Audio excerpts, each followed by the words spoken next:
You ever feel like your brain is just stuck on a 24/7 news channel that only reports bad news?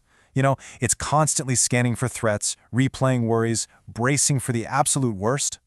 Well, if you do, you're not alone. And it turns out there's a really deep evolutionary reason for all of it. So today, we're going to dig into the science of our threat-obsessed brain and figure out why we seem so hardwired for stress.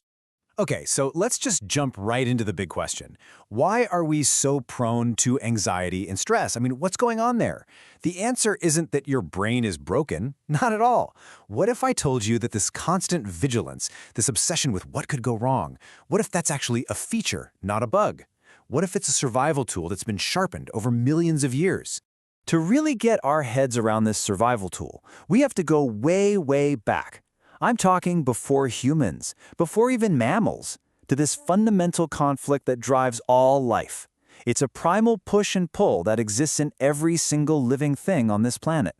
And that brings us to the core idea for this entire explainer. It's called the separation challenge/attachment solution hypothesis, or SCASH for short. It's a really powerful way of looking at things. It basically says all of life is defined by this constant struggle. On one side, you've got the threat of separation. Things like danger, scarcity, isolation. And on the other side, you have this powerful drive for attachment, the need for safety, for resources, for connection. This right here, this is the key to everything. So let's break that down. This is the universal conflict in a nutshell. The separation challenge, that's all about things falling apart, fragmentation, scarcity, energy just draining away. It's the universe's tendency towards chaos. But then you've got the attachment solution, and that's the complete opposite. It's this relentless drive to connect, to fuse, to find safety and build things up together. It's life's fundamental balancing act. And check this out, because we are not just talking about feelings or psychology here. This goes all the way down. This is deep biology. Bacteria, for instance, they use something called quorum sensing to talk to each other and act like a single group. That's a total attachment solution. Slime molds, when they face starvation, a huge separation challenge, these single cells will literally clump together and form a brand new organism just to survive. It's incredible. Even the tiny mitochondria inside our own cells do this dance, fusing together for energy and then fragmenting when they're under stress. It's happening everywhere, at every single scale. Okay, so let's bring it up from single cells and look at how this all leads to the most complex thing we know of in the universe, our own brain. Because this is where that primal push and pull gets really, really personal. And this is where things get super interesting for us. As mammals evolved, a new and absolutely terrifying separation challenge showed up on the scene. It was worse than predators. It was worse than starvation. The single greatest threat to survival became social isolation. Think about it. For a social animal, being kicked out of the group was basically a death sentence. So naturally, our brains evolved a specialized tool to deal with this massive threat. It's a part of the brain called the anterior cingulate cortex, or the ACC. You can think of it as our built-in social threat detector. It's the part of your brain that makes social rejection feel just as real and painful as breaking a bone. It's what drives that powerful bond between a mother and her child and our deep, deep need to belong. This is exactly why a mean comment on social media can totally ruin your day. Your ACC is just screaming, "Warning, separation challenge." So, okay, we've got this incredible, highly tuned system designed to keep us safe and connected. But it's a biological system. And like any system, you can push it past its breaking point. So what happens when those separation challenges just become too much to handle? Well, first off, it's not that all stress is bad. Not at all. You can think of it like a curve. With too little stress, too few challenges in your life, you get bored, you're unmotivated, your performance is pretty low. We actually need some level of challenge just to get us going. And that brings us to the sweet spot. Scientists have a name for it. They call it hormesis. This is when a challenge is just big enough to kick us into gear and actually make us stronger, but not so big that it completely overwhelms us. It's that feeling of being in the zone, right? You're focused, you're engaged, you're performing at your absolute best. This is where real growth happens. But if that stress becomes too intense, or too constant, or just plain overwhelming, we cross a threshold. The whole system just overloads. And that is what we call toxic stress.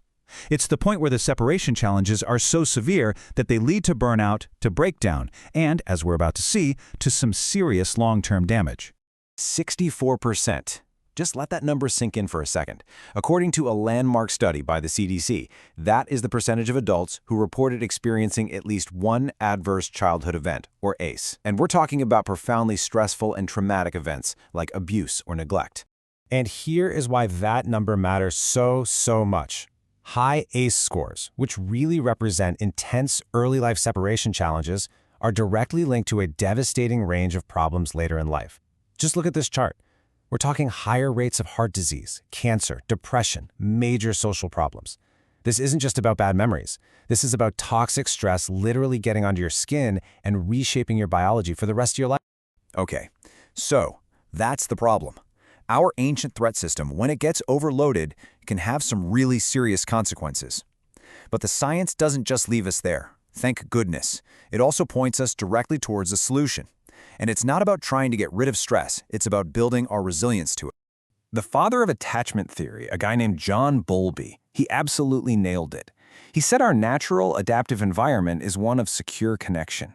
So the solution isn't to fight our own evolutionary programming, it's to work with it. Our brains aren't just built to spot threats, they are fundamentally designed to seek out and build secure attachments.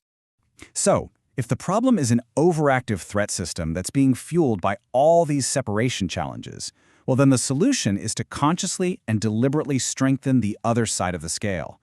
We need to actively, on purpose, build our attachment solutions to bring things back into balance. And here it is, a clear, actionable toolkit for doing exactly that. And these aren't just some vague wellness tips, okay? These are targeted ways to strengthen your attachment systems. So let's look at them. First, mindfulness and relaxation. Things like deep breathing, they directly calm down that overactive ACC we talked about, your social threat detector. Second, social support. This one is huge. Reaching out to friends, to family. That is the ultimate antidote to our deepest evolutionary fear of being alone. Third, cognitive skills. This is about learning to reframe your thoughts, to turn those scary threats into manageable challenges. And finally, healthy habits. Good food, good sleep, exercise. They're not just for your physical health. They give your body the actual resources it needs to manage stress and bounce back. So when you boil it all down, your brain didn't evolve to be anxious. It evolved to connect. That whole threat detection system is just a tool to help us meet that deeper need. So the final question really is for you.